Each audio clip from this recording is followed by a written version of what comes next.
अस्सलाम वालेकुम। अली रज़ा आपकी खिदमत में हाज़िर है आज एक नई वीडियो लेकर। आज हम बनाएंगे वेजिटेबल फ्राई राइस। इसको चाइनीज़ राइस भी बोलते हैं और फ्राइड राइस भी बोलते हैं। आइए देखते हैं ये कैसे बनता है और इसको बनाने के लिए किन किन चीज़ों की ज़रूरत है। सब्जियों में मैंने लिए आधा कप मटर, इसको मैंने बॉयल कर लिया। और ये आधा कप ही है कॉर्न, 1 कप है बंद गोभी और ये 1 कप शिमला मिर्च, ये रेड और येलो कलर की है। और ये तकरीबन आधा कप गाजर है, इसको भी मैंने छोटे छोटे टुकड़ों में पीसेस में काट के बॉयल कर लिया। और 1 अदद सब्ज़ प्याज, वाइट वाला हिस्सा मैंने लहदा काट लिया और सब्ज़ वाला लहदा। आधा किलो चावल मैंने खुले पानी में 1 चम्मच नमक डालकर इसको बॉयल कर लिया था। सबसे पहले मेरे पास 2 अदद अंडे हैं, मैं उनको फ्राई कर लूँगा। थोड़ा सा घी डाल लूँगा और अब ये 2 अदद अंडे हैं, इसको मैंने फेंट लिया।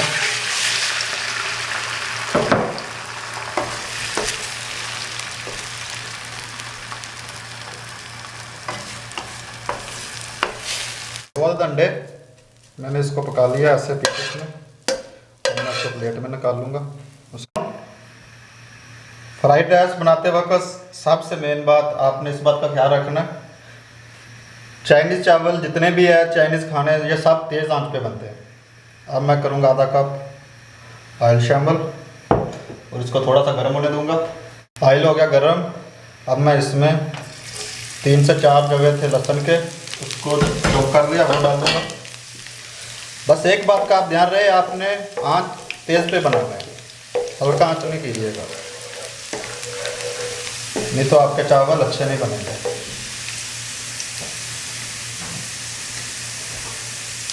और इसके अलावा मैं अभी डाल रहा हूँ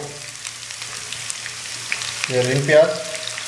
रिंग प्याज डालने के बाद ये आधा कप का गाजर मैंने बॉयल किया हुआ था वो डाल दूँगा। साथ में ये आधा कप मटर है, ये भी मैंने बॉयल किया था, ये डाल दूँगा। गाजर और मटर डालने को 1 मिनट हो गया, आंच मेरी तेज़ी है। अब मैं इसमें शिमला मिर्च शामिल कर दूंगा 1 कप और ये आधा कप है कॉर्न और ये 1 कप है तकरीबन गोभी, बंद गोभी है ये।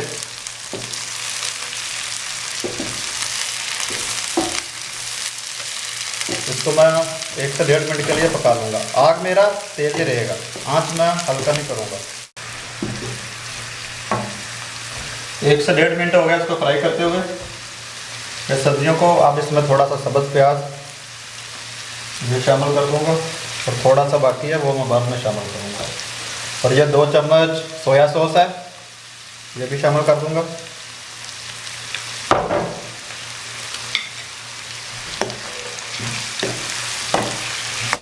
सोया सॉस डालने के बाद आधा मिनट हो गया।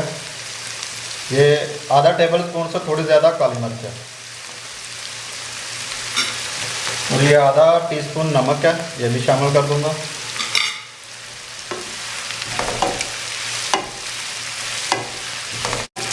काली मिर्च, नमक और सोया सॉस डालने के बाद 2 से 3 मिनट के लिए मैंने पका लिया। तो तकरीबन आधा पक चुके हैं सब्जियां और आधी कच्ची हैं। अब मैं इसमें शामिल करूंगा चावल जो मैंने पहले से बॉयल करके रखे हुए थे।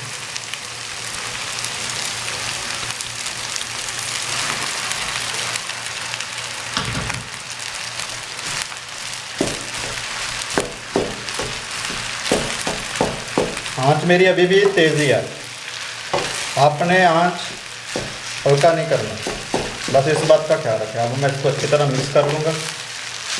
मेरे पास जो बर्तन है ना ये छोटा है, आप बड़ा बर्तन भी ले सकते हैं। अब इसको पकाते हुए मुझे 2 से 3 मिनट हो गया चावल डाल के। अब मैं थोड़ा सा शामिल कर दूँगा सब्ज़ प्याज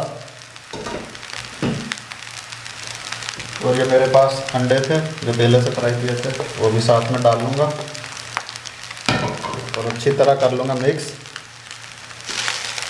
और हमारे चावल हैं जो वो अल्हम्दुलिल्लाह रेडी हैं और बहुत ही प्यारी सी खुशबू आ रही है। आप ज़रूर घर में ट्राई करें, इंशाल्लाह आपको मेरी रेसिपी पसंद आएगी। अल्हम्दुलिल्लाह चावल हो गए तैयार, फ्लेम कर दूंगा बंद। अब मैं कर लूँ इसको डिश आउट, उसके बाद फिर आपसे मिलता हूँ। अल्हम्दुलिल्लाह अल्हम्दुलिल्लाह बहुत ही टेस्टी बने हैं। इतने तो मेरे ख्याल में भी नहीं थे जितने टेस्टी बन गए हैं। आप ज़रूर घर में ट्राई करें, इंशाल्लाह आपको ये मेरी रेसिपी पसंद आएगी। अगर आपको मेरी वीडियोस अच्छी लग रही हैं तो मेरी वीडियो को लाइक करें, शेयर करें और कमेंट सेक्शन में अपना इजहार करें और बेल आइकन को दबाना ना भूलें ताकि मेरी नई आने वाली वीडियो आपको बर वक्त मिलती रहे। इसके साथ ही मुझको दीजिए इजाज़त। खुश रहें, आबाद रहें, अपना और अपने प्यारों का ख्याल रखें और मेरे लिए दुआ करें। अल्लाह हाफ़िज़।